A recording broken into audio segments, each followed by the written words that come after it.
Baik, bismillah ya, kita mulai. Inilah saya awali dari hidup sehat dulu ya. Ini hidup sehat, sehat rohani. Jadi batin kita, mental yang sehat itu yang seperti apa? Perhatikan nanti ini bahan muhasabah kita semua ya, introspeksi kita. Jadi mental sehat itu setidaknya cirinya 5. Nanti kita lebih detail lagi. Jadi hidup sehat itu hidup yang punya meaning, punya makna dan sadar tujuan. Teman-teman harus bisa jawab kalau ditanya tujuan hidupmu apa. Tujuan hidup ini tidak sama persis dengan cita-cita. Kalau cita-cita itu yang dimaksud pekerjaan atau karir. Jadi tujuan hidup itu mirip kalau dulu teman-teman kecil waktu ditanya ingin jadi apa besok, terus tidak tahu jawabannya apa, kan terus teman-teman bilang ingin berguna bagi nusa, bangsa, agama, orang tua, tetangga-tetangga, kan gitu. Nah, ini namanya jenis tujuan hidup. Nah, harus punya ini dan harus punya meaning.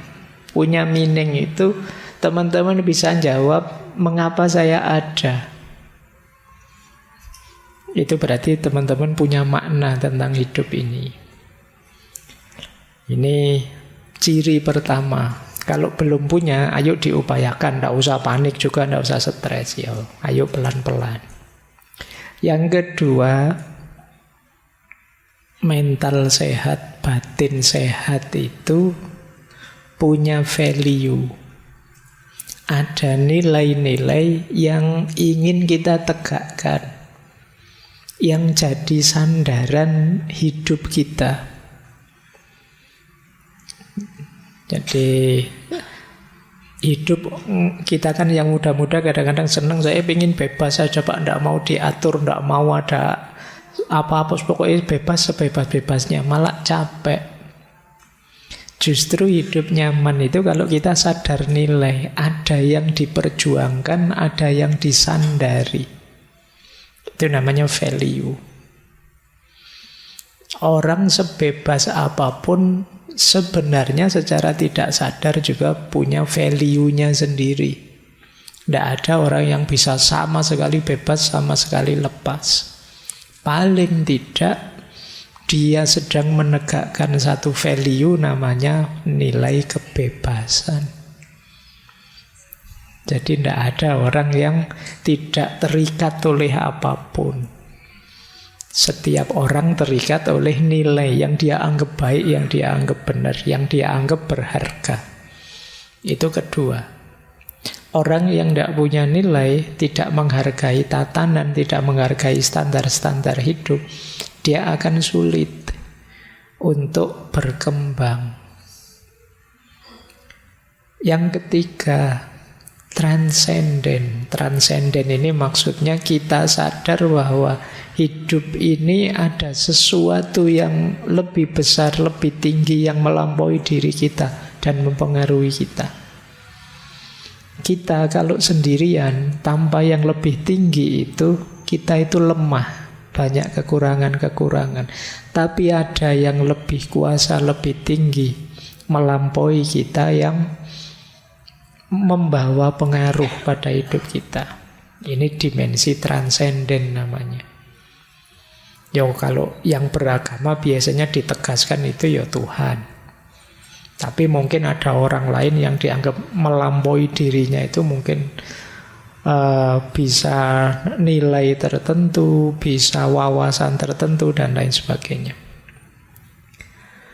Nanti ada penjelasan panjang tentang transendensi. Kemudian hidup dengan batin sehat itu adalah connecting. Kesadaran bahwa kita ini tidak sendirian.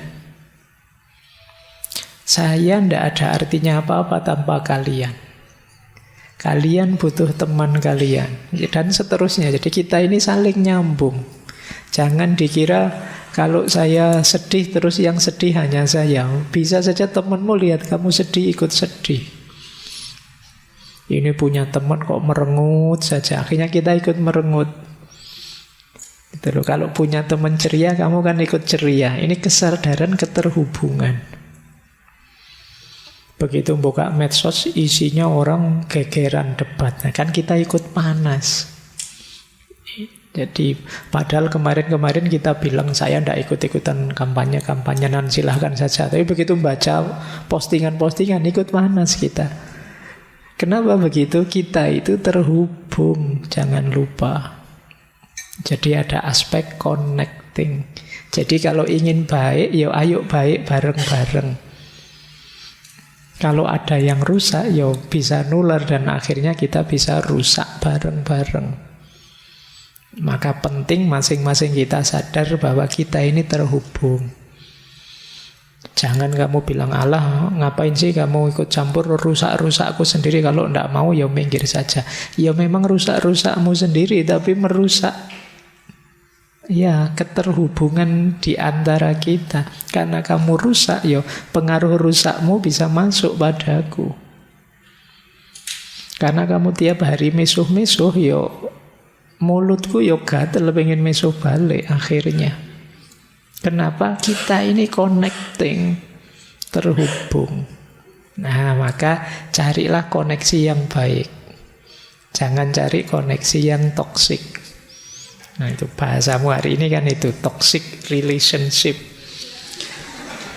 Oke, ya istilahmu sendiri loh hari ini. Nah, yang terakhir becoming.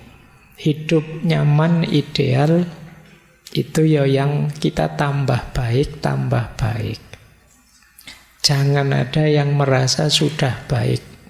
Yang merasa sudah baik, alamat tidak bisa tambah baik lagi, wong sudah. Jadi kita itu ya sebut saja lumayan baik, tapi masih bisa lebih baik lagi. Ada banyak hal dari diri kita yang bisa diperbaiki lagi. Untuk membangun pride, kebanggaan diri, ayo membuat diri kita lebih baik lagi. Meskipun kecil. Dan ayo kita sadari ini.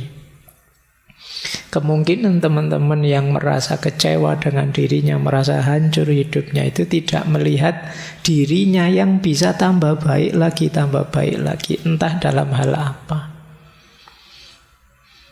Meskipun hanya kecil, ayo kita akui itu, bahwa saya sudah lebih baik kok Pak. Meskipun sangat kecil, tidak apa-apa. Itu menumbuhkan pride-mu pada dirimu. Pak, saya kalau tahun lalu sholatnya bolong-bolong Pak. Alhamdulillah sekarang masih bolong, tapi tinggal sedikit bolongnya. Nah, itu kan lumayan, ada yang lebih baik. Pak, kemarin saya sholat subuh mesti telat Pak, jam 7 baru bangun. Alhamdulillah sekarang jam 6:30 sudah bangun. Loh, itu kan tambah baik, lumayan. Akui saja kamu lebih baik, tidak apa-apa. Menumbuhkan pride, kebanggaan pada dirimu. Meskipun sedikit, saya lebih baik sekarang. Nah, kalau gagal di satu aspek, cari di aspek yang lain, yang di situ kalian tumbuh lebih baik. Ini untuk menghindarkan dari rasa putus asa, rasa frustasi bahwa kamu itu tidak ada baiknya, kamu itu gagal semua, kamu itu hidupmu hancur, tidak ada yang baik yang kamu lupakan. Nah, itu becoming. Jadi ayo teman-teman, ada 5 aspek hidup sehat secara batin, secara spiritual yang penting kita perhatikan apakah kita sudah sehat dalam 5 aspek ini. Jadi yang pertama makna, meaning, yang kedua values, yang ketiga transcendent, yang keempat connecting, dan yang kelima becoming.